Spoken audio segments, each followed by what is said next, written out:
मिल ना पावता। देखिए भैया, एगो लड़का एगो लड़की में बहुत ज्यादा प्रेम रहे। एक दिन अचानक ऐसा घटना लड़का के साथ भई कि लड़का डराए लगल लड़की से मिले खातिर।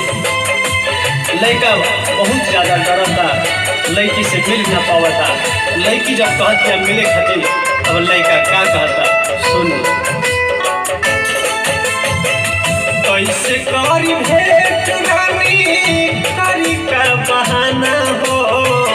कैसे करी भेंट तोहसे, करी का बहाना हो। डर लागता बे गोली मार दी जमाना हो। डर लागता बे गोली मार दी जमाना हो।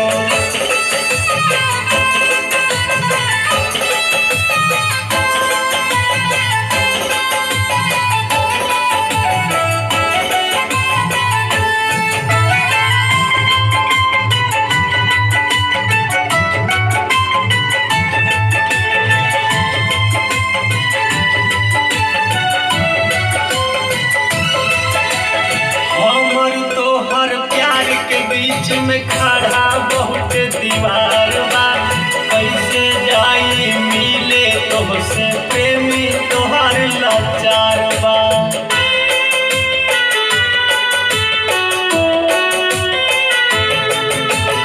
हमर तोहर प्यार के बीच में खड़ा बहुत दीवार बा, कैसे जाई मिले तोहसे प्रेमी तोहार लाचार बा।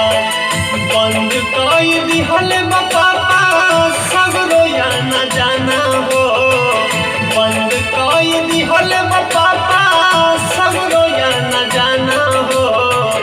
लागता में डर गोली मार दी जमाना हो। लागता में डर गोली मार दी जमाना हो।